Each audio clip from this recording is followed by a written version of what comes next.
ভাৰতীয় জনতা পাৰ্টি আজি এক বিশ্বৰ আটাইতকৈ শক্তিশালী আৰু সৰ্ববৃহৎ ৰাজনৈতিক দল। পণ্ডিত জৱাহৰলাল নেহৰুৰ পিছত তিনিটাকৈ প্ৰধানমন্ত্ৰীৰ দায়িত্ব লোৱা, তিনিটা কাৰ্যকালৰ দায়িত্ব লোৱা নৰেন্দ্ৰ মোদী ডাঙৰীয়া আজি বিশ্বৰ সৰ্ববৃহৎ ৰাজনৈতিক নেতা আৰু সৰ্বাধিক জনপ্ৰিয় নেতা। ভাৰতীয় জনতা পাৰ্টি আৰু মিত্ৰ গোষ্ঠীয়ে আমাৰ দেশৰ আজি 21খন ৰাজ্যত শাসনভাৰ চম্ভালিছে আৰু দেশৰ সৰ্বমুঠ 70% জনসাধাৰণ ভাৰতীয় জনতা পাৰ্টি আৰু ইয়াৰ মিত্ৰ দলৰ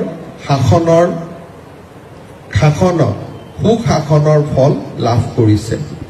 ভাৰতীয় জনতা পাৰ্টি আজি চাইনিজ কমিউনিষ্ট পাৰ্টিতকৈও বেছি সদস্যৰে শক্তিশালী হৈছে আৰু চাওঁতে চাওঁতে আমাৰ দলটো বিশ্বৰ ভিতৰতে সৰ্বাধিক জনপ্ৰিয় আৰু শক্তিশালী ৰাজনৈতিক দলত পৰিণত হৈছে।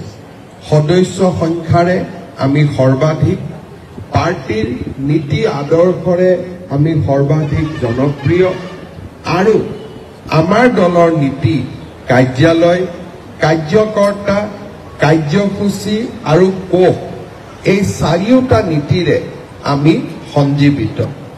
ভাৰতীয় জনতা পাৰ্টিৰ এক বিশেষ বৈশিষ্ট্য হৈছে যে 45টা বছৰৰ পিছতো এই ৰাজনৈতিক দলটোত পাৰিবাৰিক শাসন এতিয়ালৈকে সোমোৱা নাই আৰু আমাৰ দলটো সংকল্পবদ্ধ যে অনাগত দিনটোতো আমাৰ দলে কেতিয়াও এটা পৰিয়ালকেন্দ্ৰিক শাসন ব্যৱস্থালৈ নাযায় আৰু সেইবাবে আমাৰ দলটো সদায় কাৰ্যকৰ্তাৰ দল হৈ আছিল, কাৰ্যকৰ্তাৰ দল হৈ আছে আৰু কাৰ্যকৰ্তাৰ দল হৈ থাকিব।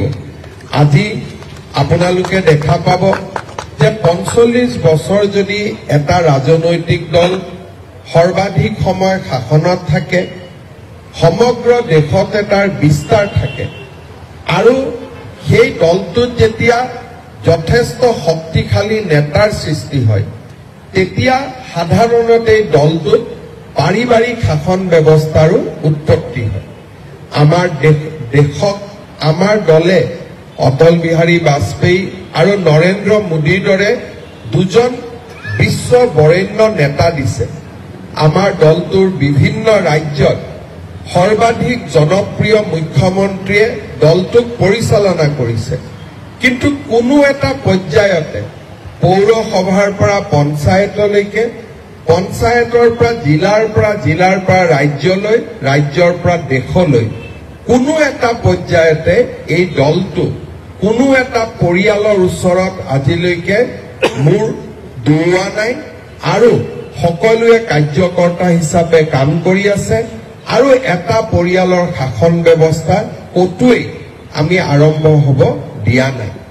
আজি যি সময়ত পণ্ডিত নেহেৰু, ইন্দিৰা গান্ধীৰ দৰে নেতাই কংগ্ৰেছক এটা পৰিয়ালৰ দললৈ ৰূপান্তৰ কৰিছিল, আমাৰো যদি নেতা লালকৃষ্ণ আদৱানী বা অটল বিহাৰী বাজপেয়ীয়ে যদি সিদ্ধান্ত ললেহেঁতেন, নৰেন্দ্ৰ মোদী ডাঙৰীয়া, অমিত শ্বাহ ডাঙৰীয়াই যদি সিদ্ধান্ত ললেহেঁতেন যে বিজেপিও এটা ফেমিলি ডমিনেটেড পাৰ্টি হ'ব, সেয়া হয়তো সম্ভৱ হ'লহেঁতেন।